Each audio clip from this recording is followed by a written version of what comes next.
in a really fascinating and kind of frightful way, every single day, you and I as individuals, and then in the nations we live in, we are either gaining or losing freedoms. Wow. Roll with me on this. Freedom is something we enjoy as individuals and as communities or societies. Today is the 4th of July in the United States, where it's our Independence Day. And we've traveled around the world and been in many nations where they celebrate an Independence Day. And then you and I as individuals, we hopefully gain some independence as we grow up and move out and gain some autonomy in our lives. But every day, roll with me on this, it's so fascinating. Every day, the ebb or flow or the contraction or retraction or the expansion of freedom is happening. I'm sitting in a sacred place for me. This is a cemetery. Right here next to me is the gravesite of my little brother who passed recently. And through some decisions he made as a young man, became severely addicted to drugs. And over the course of a few years, he lost his freedoms. His freedom to make clear choices and to think clearly and to direct his life. And his life ended in a total tragedy. And next to him is the gravesite of my brother-in-law, who was a soldier and had fought over in the Middle East and had fought, for the freedoms of others as a nation. And so I wanted to share these ideas, and we all have to think about this. We have to teach it to our kids, and we have to teach it to society as a whole, that we have to focus on our freedoms and give it the attention it deserves, because otherwise we're living in naivete and in blindness, and we can be kind of clueless of the loss of freedom. So individually, how do you lose freedom? You guys know this already, right? The biggest and clearest way is like through addiction. Addiction is a loss of freedom, but there are so many addictions. Addictions of the body, addictions of the mind, addictions of the emotions. And so whether it's a food addiction or a pornography addiction, whether it's a screen addiction or just being addicted to a certain feeling, addicted to attention, popularity, power, ideas, right? And so it happens in our mindsets.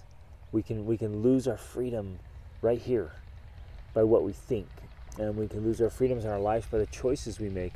A lot of really good people are gradually giving up their freedoms by the choices they're making, their decisions, and then they get to this point where you feel stuck and trapped. You feel like you can't get out of the problem you've created, the situation, the circumstances. You can get into deep poverty or a scarcity mentality. You can get into fear. You feel trapped in fear. And a lot of really good people are thinking their way into fear and darkness that traps them. So I know this is heavy, right? But I want to give you this encouraging message that you can break free from that. And I love that term, break free.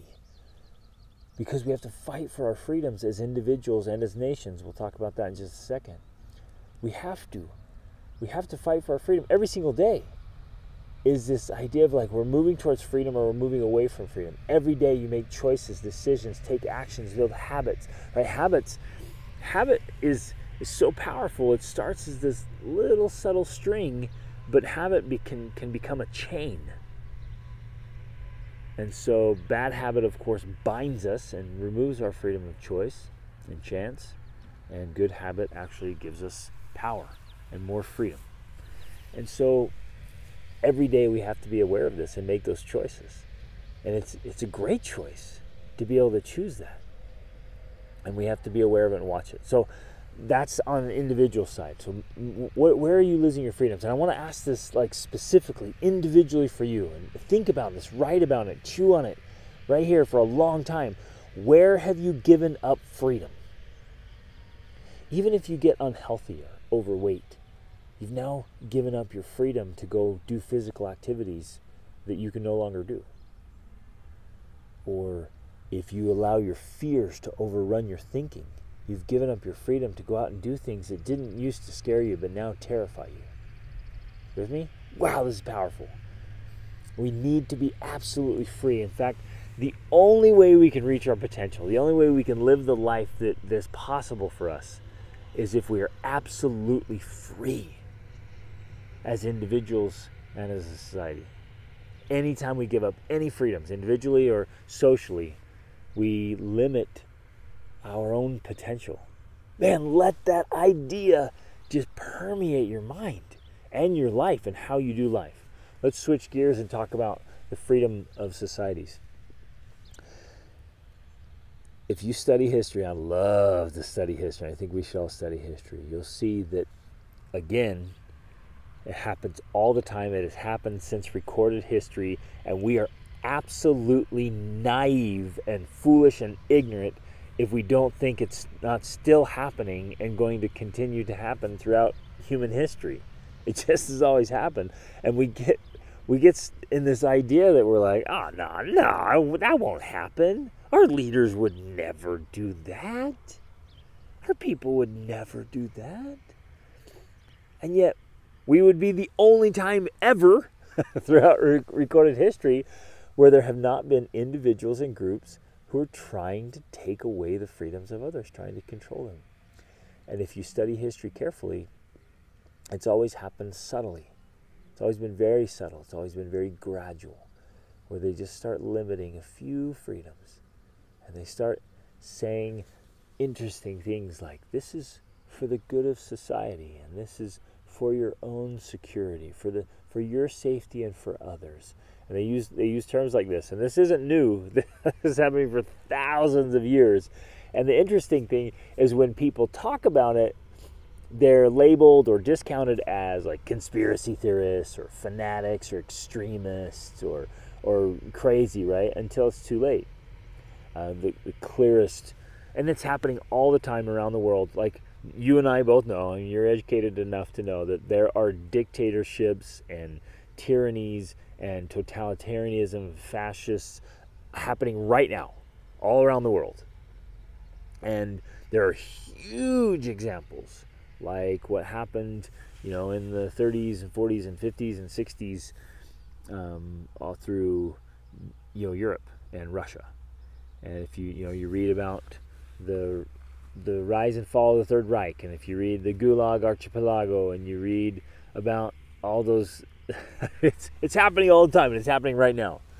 And so we have to be aware, my friends, and we have to think about it. We can't just ignore it. And I realize, like, sometimes we don't want to know, right? You're like, I'd rather just not think about that, thank you. Because it's not always happy or exciting, and it's a bit terrifying. And then you're like, what are we going to do about it? We don't want to think about those possibilities, and so we'd rather not know, or kind of ignore it, or sometimes we'd rather not think it. We lean into, and I do this too. You lean into, you're like, yeah, I'd rather be naive and kind of ignorant of those kind of things, but then we lose our freedoms, and so they start to take it away. And I genuinely want to ask here. This is all sincerity. I just want you to think about this. What freedoms socially are you losing? Because there's always an ebb and flow of freedom too, as a society, as a community. And sometimes it's at a very local level, where as a community even I've seen in examples, even in an HOA, where an HOA board or president wants more control, more control, more control. And all of a sudden you're living in this neighborhood where you can't do anything. You with me? Or you just have a group like that, or a family, even in families or extended families. Or, you live in a county or a state where they just start to control everything. I know some of you live in states like that, where the state just, over a period of years, more control, more control, more control, more control. And then everything is regulated. And again, it's always for the good of society. It's always for your own safety and security. It's to help you.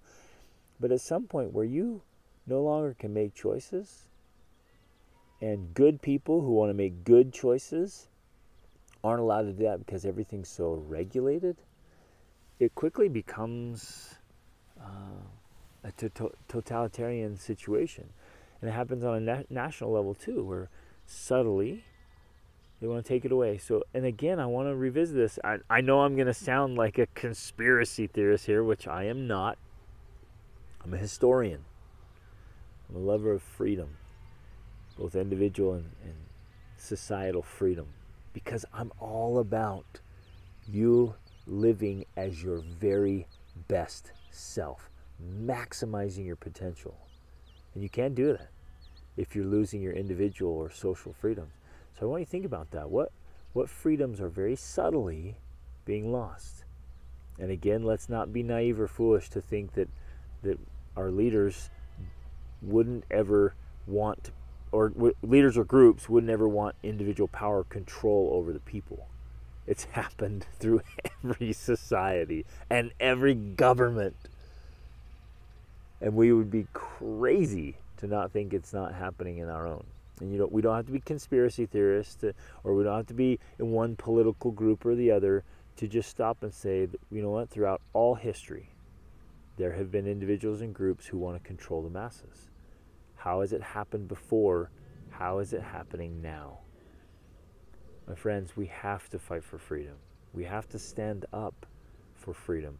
We have to recognize the subtle, sometimes cunning ways or deceptive ways that we lose freedom ourselves, how sometimes we deceive ourselves, right? And our own little vices and addictions and troubles are subtle and cunning in ourselves. The stories we tell ourselves, the excuses, the little ways we play the victim.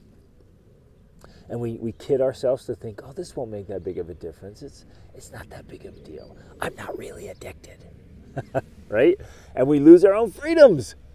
And then as a nation, where they start passing laws and they start controlling people and they do it socially, and you're walking around saying, well, wait, what? That doesn't seem quite right. Or when you really think about it, and good people want to make good decisions that do not harm others, and yet regulatory organizations, institutions, or governments are saying, no, you no longer have a choice in that. You'll do what we tell you to do. And you have to start wondering what's going on here. And then you have to have a voice. And you have to help yourself be free, and you have to help the other people around you be free.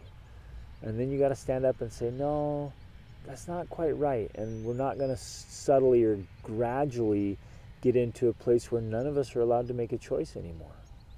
And we are forced to conform. And this is how it happens. At first, it's social pressure and fear of standing out, and then gradually it becomes violence or incarceration, where they'll literally take away all your freedoms. There are people right now who are losing their careers and just being destroyed on social media or in organizations or businesses for standing up for what they believe to be free, and saying, hey, wait a minute, we have to have the freedom to have open dialogue here. We have to have the freedom to be able to disagree and debate things. Because the right to debate and dissent, meaning, look, I don't agree with that and we need to talk about it, that's the first thing to go in totalitarianism. Whoa. And when we start getting censored and we start losing our opportunity to, and our privilege and our right to disagree and to speak freely without being just torn to pieces, that's the first thing to go. And once that goes, then it starts to get worse and worse. So my friends, I know this long video, it's heavy, but I want to just re-emphasize, you have to be free. And I feel like safe in being bold that you're losing some freedoms. I'm seeing it every day. I'm working with thousands of individuals. In the last few weeks, we've traveled thousands of miles across multiple nations and states. And I'm just seeing it. That as individuals and our choices Our decisions, our lifestyle, our habits, we're losing freedoms. And as nations and societies, we live in a crazy time, and there's a lot of freedoms being taken away. And it's not always innocent, and it's not always for your safety or security or the good of people or good of individuals. And if we are going to maximize our potential and live as our best selves, we have to protect and even fight for our freedoms. So spend some time thinking today on this special, special day where good people have given their lives and good people have lost their lives. Think about your individual and social freedoms and what's subtly being taken away and what you can do to gain back your freedoms. Reach upward.